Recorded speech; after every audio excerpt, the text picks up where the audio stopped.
El Evangelio de Marcos muestra la vida de Jesús como un drama de 3 actos. El primero se muestra en Galilea, el segundo en el camino de un lugar a otro, y el tercero en Jerusalén. Cada uno de estos se enfoca en un tema repetido. En el primer acto, que va desde el capítulo 1 hasta la mitad del capítulo 8, todos están asombrados sobre él y se preguntan, ¿quién es este Jesús? En el segundo acto, que va desde la segunda mitad del capítulo 8 hasta el capítulo 10, son los discípulos los que están luchando por entender ¿qué significa que Jesús sea el Mesías? Y luego, en el tercer acto, vemos la sorprendente paradoja de cómo Jesús se convierte en el rey mesiánico. Entremos en la historia y veamos cómo se desenvuelve. Después de la línea introductoria en Marcos 1:1, en la cual se ve la única opinión personal de Marcos, se ve claramente una cita de los antiguos profetas Isaías y Malaquías, quienes dijeron que Dios enviaría a un mensajero a Israel para prepararlos para cuando Dios mismo venga a rescatar a su pueblo y se convierta en su rey. Marcos presenta a Juan el Bautista como el mensajero. Y luego, justo cuando se espera que Dios aparezca personalmente, Marcos presenta a Jesús, y en una escena épica se abren los cielos y sale una voz estruendosa en la cual Dios dice, «Este es mi Hijo amado». Después de esto, Marcos pone delante de nosotros un resumen del Evangelio de Jesús. Él fue por Galilea dando las nuevas buenas de que el reino de Dios se ha acercado. Jesús está continuando con la historia de las Escrituras del Antiguo Testamento, sobre la operación de rescate de Dios para el mundo. A través de Jesús, Dios está restaurando su reino sobre el mundo al confrontar y derrotar el imperio de la maldad sobre las vidas de las personas. Y entonces las invita a vivir bajo su reino al seguir a Jesús. A partir de aquí, Marcos nos da un gran bloque de historias, mostrándonos el poder de Jesús mientras Él trae el reino de Dios. Él va sanando personas cuyos cuerpos están enfermos o quebrantados, o incluso espíritus malos. De hecho, hace algo que para el pueblo judío solo Dios tiene el derecho de hacer, y es perdonar pecados. Las acciones de Jesús causan distintas reacciones en las personas.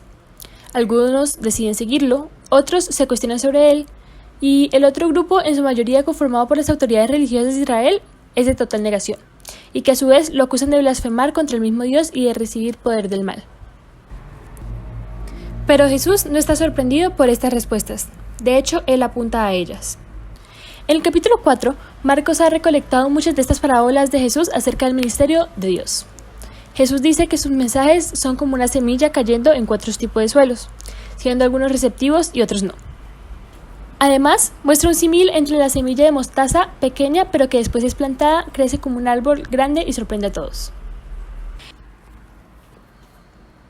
El punto de Jesús es que Él realmente es el Mesías que trae el reino de Dios, pero no la clase de Mesías que ellos esperaban. Esta creciente confusión acerca de Jesús entre las multitudes está conectada con la idea clave que Marcos enfatiza al finalizar el primer acto, que incluso entre los discípulos de Jesús hay confusión. Ellos también luchan por entender quién es Jesús, y esto nos lleva al segundo acto. Este comienza con una conversación crucial. Jesús aparta a sus discípulos y les pregunta, ¿quién creen ustedes que soy? A lo cual Pedro le responde que él es el Mesías. Pero después queda claro que a lo que se refería era un Mesías no como siervo, sino como rey, quien los iba a libertar de la esclavitud de los romanos. Pero para Jesús, ser el Mesías es ser el siervo sufriente de Isaías 53, quien traerá el gobierno de Dios entregando su vida en Jerusalén. Los discípulos no lo entienden. Ellos creen que seguir al rey Jesús significa ser famosos e importantes. Pero Jesús les deja claro que seguirle es morir, como cargar su propia cruz. Significa rechazar la violencia y el egoísmo y entregar la vida a favor de otros en actos de servicio y amor. Él tiene esta conversación con ellos 1 y hasta 2 veces más. Y todo culmina con la importante declaración de Jesús con que Él no ha venido a ser servido, sino a servir, y para dar su vida en rescate de muchos. Los discípulos siguen sin entender. Ellos responden con miedo y confusión. Así que aquí, en el segundo acto, Marcos pone una historia clave que hace eco con la introducción del libro. Jesús toma a 3 de sus discípulos y los lleva a una montaña. Y de pronto es transformado. Él está radiante con luz y gloria y una nube los cubre. Ahora, Esto es justamente como Dios había manifestado muchos años atrás en el monte Sinaí. Luego, dos profetas que estuvieron en la presencia de Dios en ese mismo monte, Moisés y Elías, aparecen junto a él, mientras Dios declara de nuevo: "Este es mi Hijo amado". Al colocar esta historia en medio de todas esas conversaciones, Marcos hace una declaración asombrosa. Jesús, el Hijo de Dios, es la encarnación física de la misma gloria de Dios. Y en Jesús, el glorioso Dios de Israel se convertirá en rey al sufrir por los pecados de su propio pueblo. Esta es una declaración misteriosa que confunde a los discípulos mientras dejan la montaña, lo cual nos conduce a un tercer acto. Para la Pascua, Jesús hace una entrada triunfal, pública y real a Jerusalén. Las personas lo alaban como el Mesías. Luego, él entra en el atrio del templo y ejerce su autoridad real, sacando a los ladrones y estafadores y deteniendo el sistema sacrificial. Esto inicia una semana de debate entre Jesús y los líderes religiosos, mientras el primero los acusa de su hipocresía y los segundos comienzan su plan para arrestarlo y matarlo.